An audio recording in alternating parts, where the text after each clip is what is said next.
Assalamualaikum warahmatullahi wabarakatuh. Perkenalkan, nama saya Ilham Akmal Febrian, kelas 12 MIPA, nomor absen 13 SMA Negeri 1 Nguntoronadi.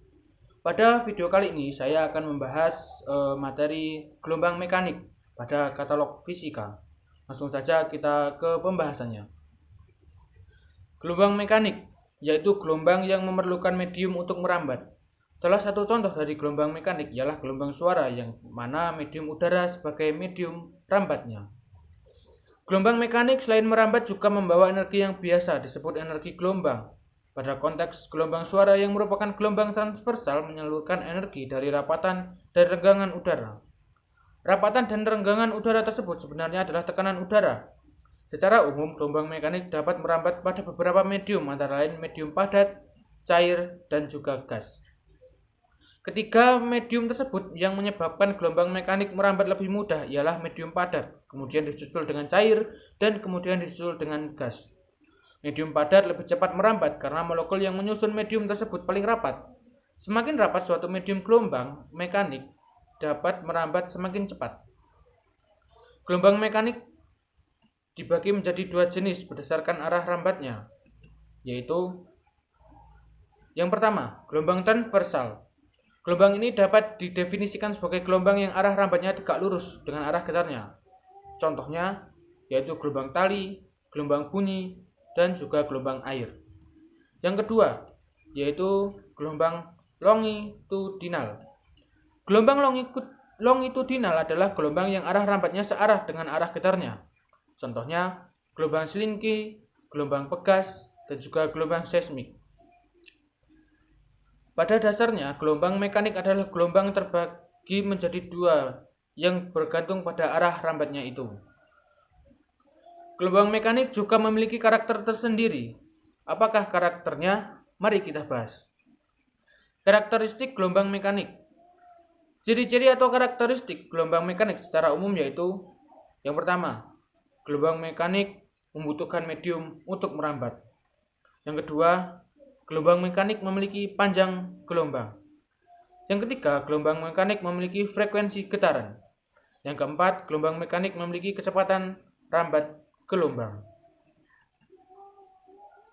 Setelah kita memahami pengertian, jenis, sampai karakteristik dari gelombang mekanik, maka kita akan belajar menyelesaikan permasalahan yang ada dalam kehidupan dengan menggunakan persamaan matematis dari gelombang mekanik. Rumus gelombang mekanik. Ada beberapa persamaan yang perlu kita pahami dalam menyelesaikan gelombang mekanik, antara lain. Yang pertama yaitu rumus periode gelombang, yaitu T sama dengan T per M. Kemudian rumus frekuensi gelombang, F sama dengan N per T. Dari dua persamaan di atas, maka kita dapat mengetahui hubungan periode dan frekuensi gelombang. T sama dengan 1 per F. Rumus cepat rambat gelombang. V sama dengan lambda dikali F sama dengan lambda dibagi T, di mana T periode, T besar adalah periode, T kecil waktu, N banyaknya frekuensi gelombang, F kecil frekuensi, V besar cepat rambat gelombang, dan lambda adalah panjang gelombang. Sifat-sifat gelombang mekanik. Selain semua yang telah kita pelajari, kita juga perlu memahami sifat-sifat yang dimiliki oleh gelombang mekanik.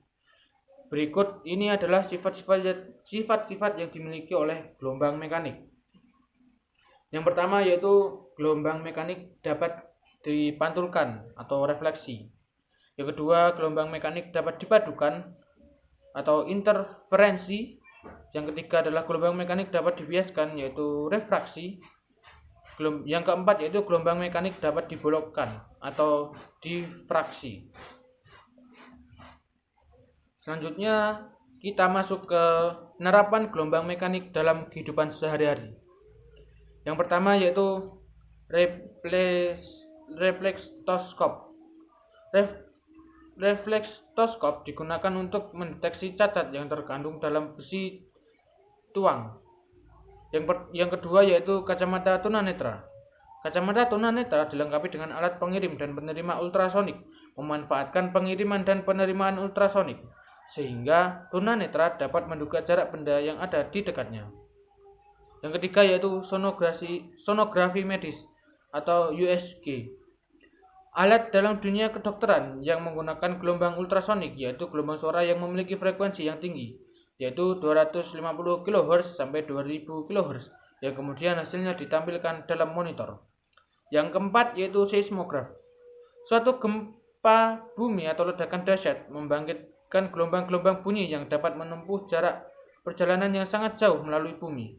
Jika getaran-getaran ini dicatat oleh seismograf di berbagai tempat di permukaan bumi, catatan-catatan ini dapat digunakan untuk mendeteksi, menemukan lokasi, dan mengklasifikasi gangguan atau untuk memberikan informasi tentang struktur bumi.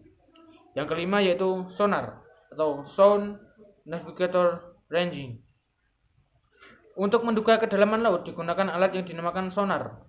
Sonar merupakan sistem yang menggunakan gelombang suara bawah air yang dipancarkan dan dipantulkan untuk mendeteksi dan menetapkan lokasi objek di bawah laut atau untuk mengukur jarak bawah laut. Demikian materi gelombang mekanik pada katalog fisika. Apabila ada salah-salah kata, saya mohon maaf. Semoga materi ini bermanfaat. Wassalamualaikum warahmatullahi wabarakatuh.